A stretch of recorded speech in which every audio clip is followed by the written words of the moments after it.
All right, welcome back to ABA exam review and the continuation of our BCBA practice question series, where we're going through another set of questions together and breaking them down. If you're new to the channel, welcome. If you're returning, welcome back. Please like and subscribe. Check out behavioranalyststudy.com for all of our study materials, including our combo pack. When you pass your exam, please let us know so we can include you in the Sunday shout out. Work hard, study hard. Let's get going. A behavior analyst is conducting an intervention to reduce a client's self-injurious behavior. The intervention includes a combination of antecedent modifications and reinforcement strategies. To accurately measure the effectiveness of the intervention, the behavior analyst decides to use a continuous measurement system. Which of the following methods would be most appropriate? When you see a question like this on your exam, which is a longer question with some long answer choices, and it's just asking about a method which can be a little bit obscure, we don't want to get overwhelmed or intimidated. Like any other question, we're going to attack the question and understand what it's telling us. Every question on your exam, all the information you need to answer that question is in the question itself. Every single question. So, what does the question tell us? It says the analyst is conducting an intervention for a reduction. They have a combination of strategies, and most importantly, they want to use a continuous measurement system. And that is the key to our answer choice. We have to pick a continuous measurement system. So let's look at A. Use an interval recording system to capture SIB and analyze the data daily using a graph. Well, we could have stopped at interval recording system because that's not continuous. We're not going to pick that answer. B. Use time sampling to record SIB and compare the data with other team members to check for agreement. Again, could have stopped at time sampling. It's not continuous. Can't pick this answer. C. Use frequency recording to note each instance of SIB and analyze the data daily using a graph. Now, C looks great. It's continuous with frequency, and we're going to be analyzing the data daily, so an ongoing analysis of the data each day using continuous measurement. C looks pretty good. What about D? Use permanent product recording for 1 hour of your 3-hour sessions and then compare with other team members to check for agreement. Again, the problem with D, it's not continuous. Recording for 1 hour of a 3-hour session is not continuous measurement. So the only answer choice here that's feasible is going to be C. Once you get really good at the questions and you're attacking the questions and not just trying to pick an answer based on one read through of the question, you're going to be able to eliminate answer choices very quickly. If you understood the question, what it gave you, A and B, you would have eliminated very quickly. That only left C and D. And then D, once you read 1 hour or 3 hour, that would have been gone as well. And C would have been your only option, making this long question actually a very quick question once you understand how you're attacking the question. Tyler is a drummer and is working on learning a new song with his band. Tyler is consistently playing notes too quickly, so he starts telling himself slow, slow, slow as he approaches certain measures in the song. Tyler is using what tactic? So it's a tactic question or a strategy question, and we're looking at Tyler's behavior. Always identify whose behavior we're looking at. Tyler, we know he wants to learn this song, and he always is playing notes too quickly. So to change this, he's trying to prompt himself. How? Well, when he approaches a measure, which is the SD, he starts saying slow, slow, slow, and hopes that he's going to play the song slower. So what is he using? A, self-instruction. Self-instruction is just self-talk or verbal prompts to yourself to try to evoke certain responses. And that's what Tyler is doing. He's instructing himself as he sees that measure to slow down. Self-talking his way through it. He's verbally prompting himself. What about B, habit reversal? Now, this might be close to habit reversal because habit reversal, we're trying to identify when behavior chains start and then put it into those behavior chains as soon as possible. But in this case, Tyler isn't necessarily stopping the behavior chain. He's just trying to prompt himself to do something different while continuing to play. C, masked practice, is doing the wrong thing over and over again. It's very similar to negative practice over correction. Tyler doesn't want to do the wrong thing over and over again. He's trying to do or play the song the correct way. And then D, self-administered consequences. It's not a consequence question, right? It's an antecedent question. We're talking in terms of prompts, which are antecedents. Tyler is using verbal prompts to help his behavior or evoke his behavior.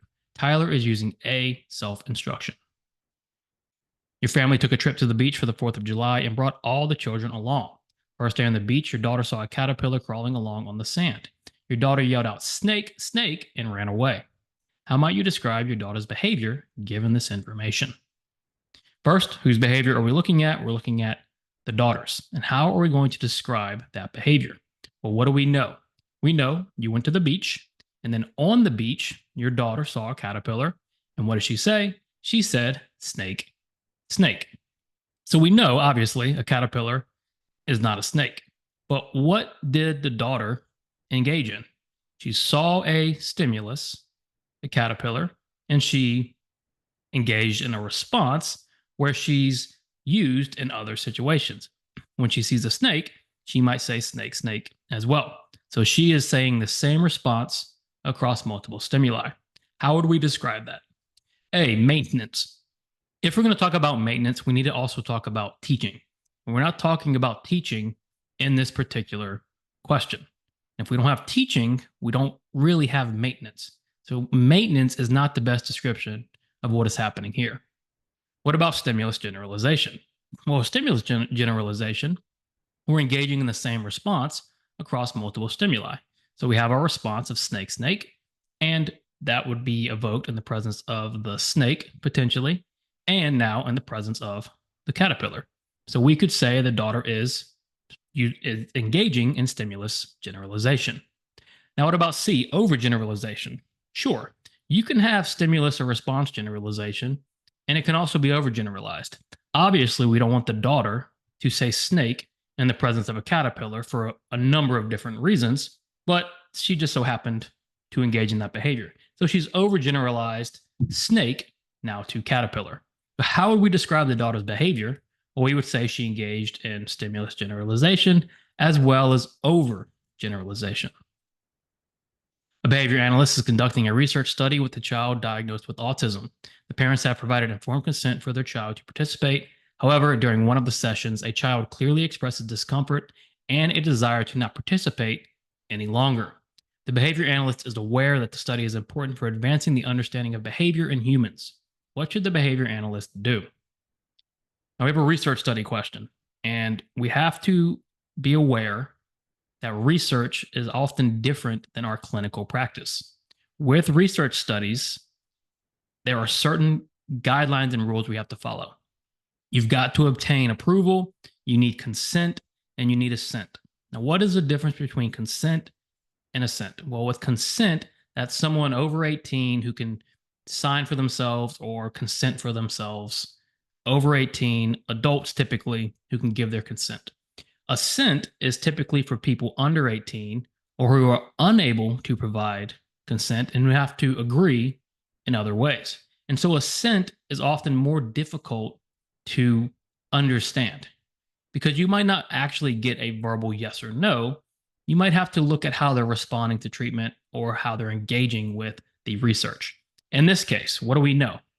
We know the parents gave informed consent, which is great, but the child expressed discomfort and a desire not to participate any longer. We have consent, but the child, by expressing discomfort and the desire not to participate, has removed assent. What do we do? A, attempt to comfort the child before proceeding with the study as planned. We can't just proceed. The child removed assent, and you have to have consent and assent. So once that assent is gone, we can't just continue on and just say, well, the child will be okay because we tried to comfort them. B, ask the parents if they still consent, and if they do, continue the study. Well, you need the consent for sure, but you also need that child to want to participate as well. C, acknowledge the lack of assent and stop the study with that child. Yes, once assent is removed, you need to stop immediately and regroup. We can't push through just because the parents say it's okay. And then D, adjust the research protocol to fit the needs of the child.